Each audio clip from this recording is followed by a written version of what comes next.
Hi students, a very good morning. In this section we are going to discuss about the D block elements and F block elements. In the last section we have discussed about the S block elements and the P block elements. Okay, group 1 and 2 called S block elements, group 13 to 18 are called P block elements. Then group 3 to group 12 constitute D block elements.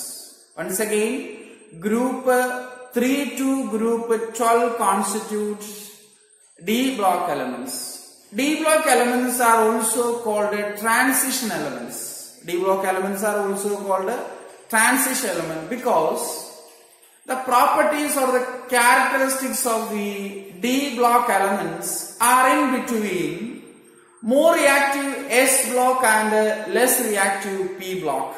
That is, transition elements are the bridge between the group 1 and 2, reactive metals group 1 and 2 and less reactive group 13 and 14. That's why they are called transition elements or transition metals. Okay, we have to see the D block elements. This is D block elements. Okay, D block elements. This is the first group, second group, group 3 to group 12 constitute D block elements. Okay, and their general electronic configuration. The general electronic configuration of D block elements, GEC, general electronic configuration. It is N-1 D1 to 10, Ns 1 to 2. An exception, palladium. Palladium has 4D10 5S0. Okay, a palladium is an exception. Remember that. Okay, so what are D block elements? In D block elements, the last electron enter into the D orbital or D subshell of the penultimate shell. Okay, once again, D block elements are the last electron enter into the D orbital or D subshell of the penultimate shell. Penultimate shell means second last, okay, or the just before the last shell. Okay, just before the last shell. That is penultimate shell. Look at here. The electronic configuration is N-1 D1 to 10 Ns 1 to 2. N is equal to highest number. Okay, N is equal to highest number is called outermost shell or valence shell. It is called a penultimate shell. So N-1 D1 to 10 Ns 1 to 2 is the general electronic configuration of the D block elements. So where the electron enter into the D orbital of the penultimate shell. Okay, sometimes this electronic configuration is written as ENS 1 to 2, N-1 D1 to 10 because according to the Ofer principle, NS orbital comes before N-1 D orbitals. Are you clear? Okay, so this is the introduction of D block elements. Okay, these are also called transition elements. Why they are called transition elements? The properties in between or midway. Okay, the characteristics or properties in between reactive metals, alkali metals and alkaline earth metals, and less reactive elements, group 13 elements and group 14 elements. Okay, ഈ രണ്ട് ഗ്രൂപ്പിന്റെയും ഇടയിലാണ് ഇവരുടെ characteristics, ഇവരുടെ properties വരുന്നത്. So it is a bridge. It is a bridge between s block elements and less reactive 13 and 14th group p block elements. That's why they are called transition metals. Okay, transition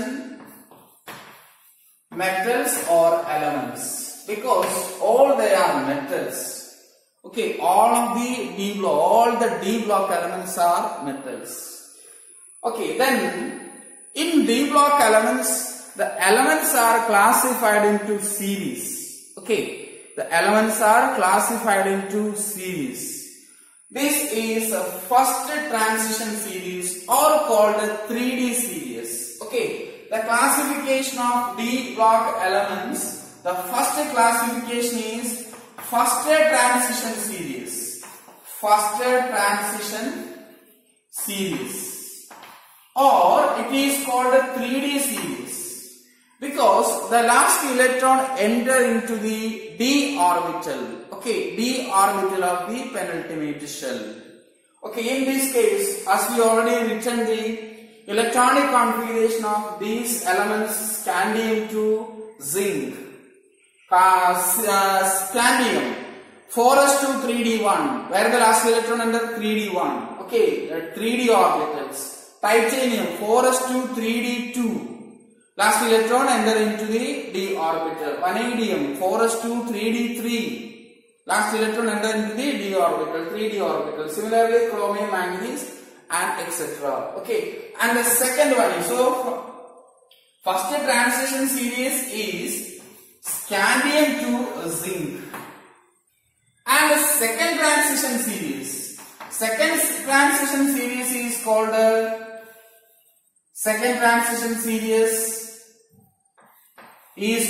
4D series. Okay, or 4D series. Why it is called a 4D series? The last electron is enter into the 4D orbital. Okay, so it is start from yttrium to cadmium. Okay, yttrium to cadmium. Yttrium to cadmium. Second transition series or 4D series. And third one is third transition series. Okay, third transition series or 5D series. Third transition series or 5D series. It is start from lanthanum and leaving 14 elements. Okay, after lanthanum there are 14 elements. Then hafnium, tantalum, tungsten, rhenium, osmium, iridium, platinum, gold, mercury. Okay, so 5D series, the last electron enter into the 5D orbitals. Okay, where the last electron enter 5D orbitals. So the third transition series, lanthanum, leaving these 14 elements. So lanthanum. Then leaving the 14 elements, hafnium to mercury. Okay, here yttrium to cadmium, here lanthanum, hafnium to mercury. Are you clear? Yes. And the last one is, the fourth one is fourth transition series or 6D series. Fourth transition series or 6D series. Okay, 6D series. The last electron enter into the 6D orbitals. The last electron enter into the 6D orbital. Okay, and the elements actinum. Okay, leaving the 14 elements. Okay, thorium to lawrencium, leaving these 14 elements. Rutherfordium to copernicium. Okay, Rutherfordium to copernicium. Sorry, Cn. Cu is the symbol of copper. Okay, already Cu is given. That's why it is Cn, copernicium. Okay, you know the names of elements. You collect the names of elements as we already discussed the names. Then we are going to discuss about the general characteristics of D block elements. General characteristics of D block elements. All the D block elements are hard metals and they are solids except mercury. Okay, mercury is in liquid state at a room temperature. Okay, all the D block elements, all the transition metals are hard metals and they exist in solid state except mercury. Remember that mercury is in the liquid form at room temperature. Okay, are you clear? Yes. And they have high melting and boiling points. Transition metals have high melting and boiling points. That is the second point. And the third point is they shows a variable oxidation state. They shows or exhibit various oxidation states. Okay, various oxidation state. As you know that iron shows. Okay, iron shows +2, +3, +4, +5. +2 and +3 is common. And chromium shows +2, +3, +4, +5, +6. Okay, manganese shows +2, +3, +4, +5, +6, +7. So transition element shows variable oxidation state. What is oxidation state? The residual charge or the residing charge on the atom or ion. Okay, the residual charge. Remember that. But this element shows variable oxidation state. That is very important thing. And the fourth important point is they form complexes. And the complexes are colored. We can simply say that transition elements form colored complexes. Okay, transition elements forms colored complexes. And another important thing is transition elements have catalytic properties. Okay, transition elements have catalytic property. As you know that many transition elements, many D block elements are used as catalyst in various industries. Okay, in Haber process, iron is used as a catalyst for hydrogenation of hydrocarbon. I think you heard about Vanaspati. Okay, Vanaspati, the saturation, the addition of hydrogen in the presence of nickel. Okay, so many of the transition metals used as a catalyst. It's a very important thing. And another one is the transition elements forms alloys. They forms alloys. What are alloys? Alloys are solid solutions or homogeneous mixture of metals, different metals or non-metals. So they form alloys very easily. As you know that brass is a mixture of copper and zinc. And bronze is a mixture of copper and tin. Constant is a mixture of is an alloy of cobalt and nickel. So they form alloys very easily because of similar size. They have the atomic radius. We will discuss later. The atom have similar size, and that's why they form alloys very fastly. So these are the important things about the D block elements or transition metals. Okay, next we discuss about the F block elements or inner transition metals. F block elements or inner transition metals. Okay, you can see that in the lanthanum, okay, in this box, an asterisk mark or a star mark is noted, and here is a star mark, okay, or asterisk sign. So lanthanum 57, atomic number 57. After lanthanum, the electrons are entered into the F orbital of the anti-penultimate shell. Okay, anti-penultimate. That means third to the outermost shell. Third to the outermost shell. So after lanthanum, there are 14 elements. Okay, after lanthanum, there are 14 elements. Cerium, praseodymium, neodymium, promethium, samarium, europium, gadolinium, terbium, dysprosium, holmium, erbium, thulium, ytterbium, lutetium. There are 14 elements. Okay, you collect the name from the textbook. So after lanthanum, the electrons are entered into the d orbital or d subshell of the anti-penultimate shell. That's why these elements are called F block elements. Okay, and here actinum. Okay, after actinum 89. Okay, actinum atomic number 89. After actinum, the electrons are entered into the F orbital. Okay, 5 F orbital. Here here the orbital is 4f, here 5f orbitals.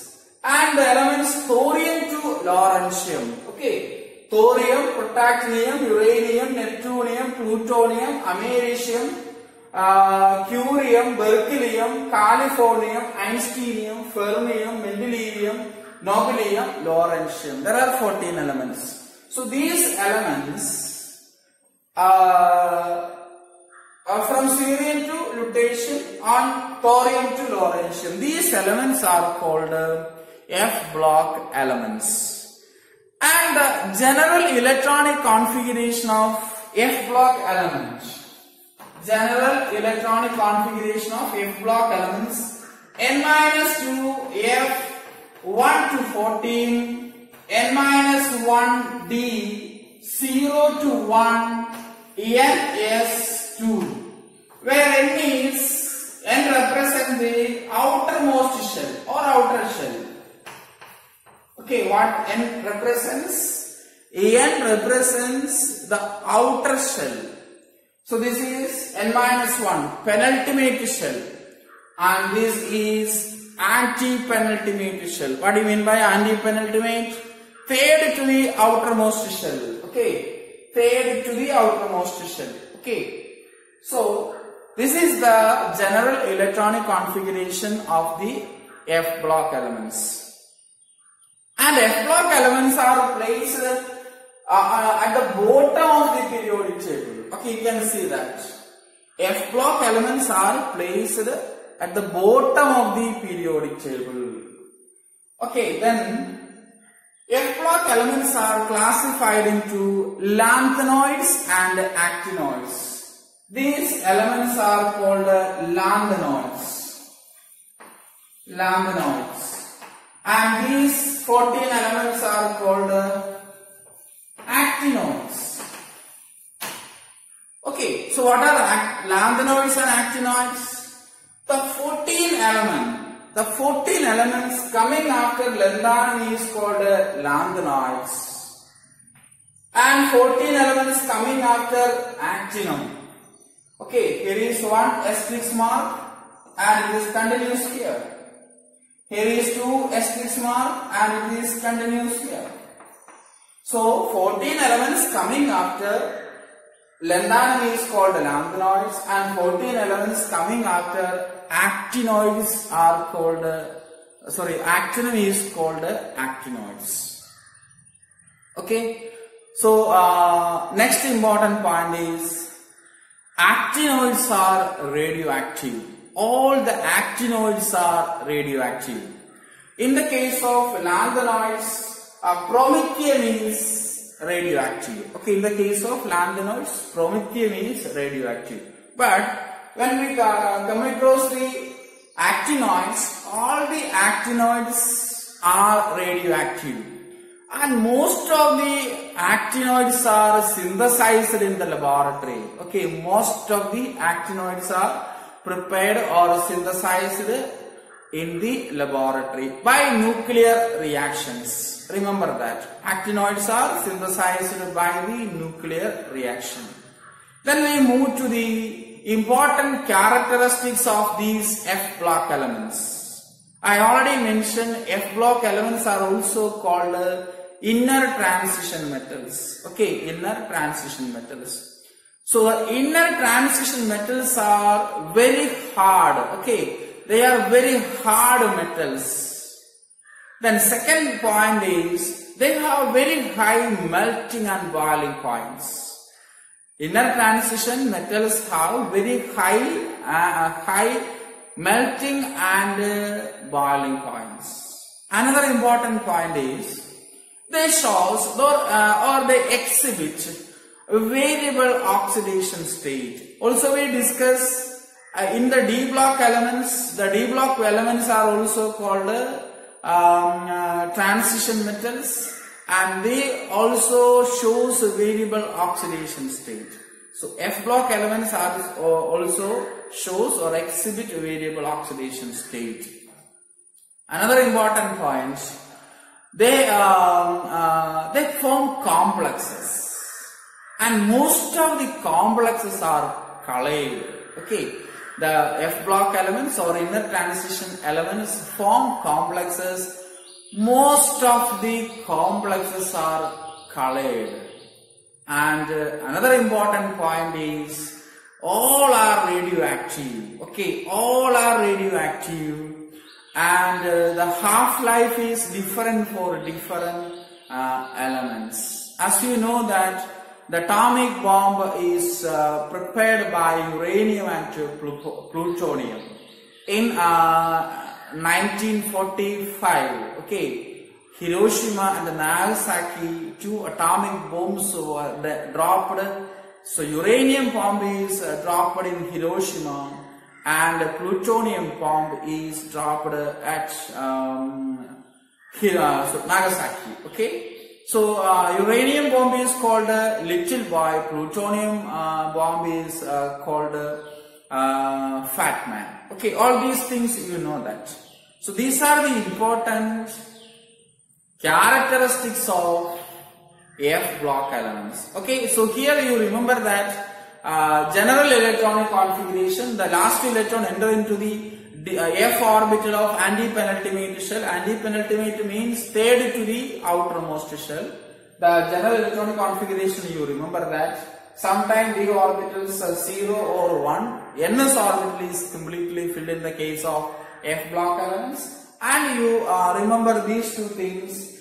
14 elements coming after lanthanum is called lanthanoids, and 14 elements coming after actinium is called actinoids. Okay, that's about the F block elements. In addition to the classification of elements into S, P, D and F block, it is possible to classify them into metals, non-metals and metalloids. Okay, so also you have to classify the 118 elements into metals, non-metals and metalloids. Let's discuss one by one. First we go to discuss about the metals. About 78% of the elements are metal. 78% of the metals in the periodic table. Okay, remember that. And these metals are placed in the left side and middle. Okay, the left side and middle of the periodic table. As you know that transition metals, alkali metals, alkaline earth metals and F block metals. Okay, so the metals are placed in the left side and middle of the periodic table. Okay, you remember that. And what are the important characteristics of these metals? Metals are very hard except mercury. Okay, remember that metals are hard and they exist in the solid phase or solid state except mercury. They have very high melting and boiling point. Okay, except gallium and cesium. Gallium and cesium have low melting point. Gallium is 303 Kelvin. Okay, the melting point of gallium is 303 Kelvin. And that of cesium, okay, that of cesium is 302 Kelvin. Gallium is here. Gallium is with a melting point 303 Kelvin. Remember that. Sometimes the question is asking like that. Which metal melt when it is placed in palm? Okay, or name the metal which is solid in the winter season and liquid at summer season. It is gallium. Okay, gallium is solid.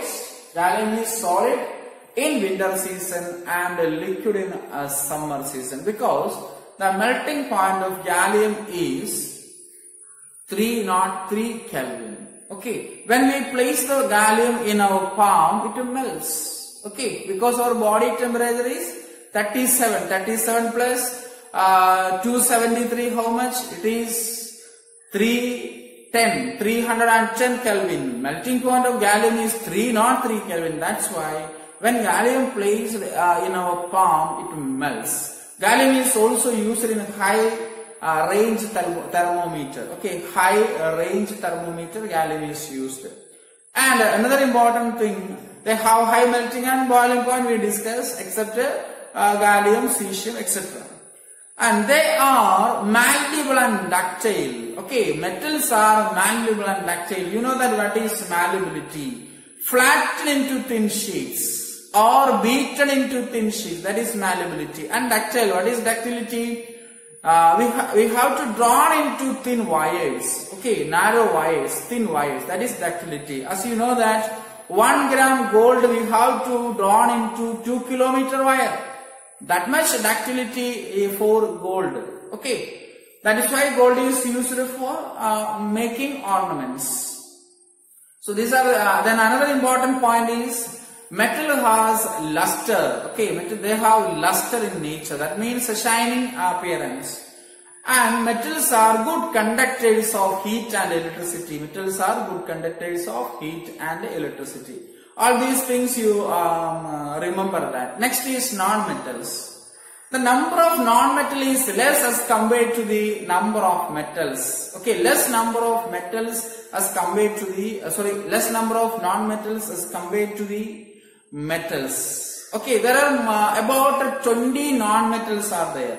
20 non-metals, and these non-metals are placed in the right top of the right side, right top of the periodic table. Okay, right top of the periodic table. And these non-metals exist as solid or gases. Okay, except bromine. Okay, most of the non-metals are either solid or gases, except bromine. Bromine is liquid. Here is bromine. Yes, bromine is liquid at room temperature. As you know that carbon solids, phosphorus solids, selenium solids, iodine solid, nitrogen, oxygen, fluorine, chlorine. Okay, these are gases. Bromine is liquid, normal gases. Okay, so non-metals are either solids or gases except bromine. Remember that. And one more important point. Iron has luster-like nature. Okay, shiny nature. But iron is not a metal.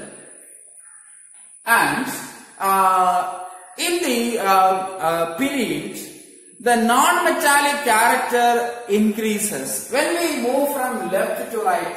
Okay, when we move from left to right, the non-metal characteristics increases.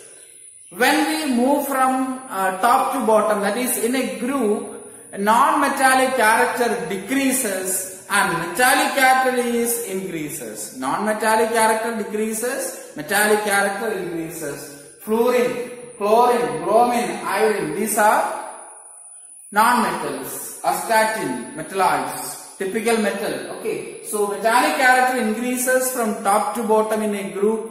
Non-metallic character increases from left to right in a group. Okay, so these are the important things about the non-metals. Remember that non-metals don't have any malleability, ductility, they are brittle. Okay, they are brittle. If you know that carbon, graphite is brittle. Phosphorus, sulfur, okay, all these things are exist in solid but they are brittle. And another important point is metalloids. The metals and the non-metals are separated by not by a sharp borderline. Okay, the metals and the non-metals are not separated by a sharp borderline.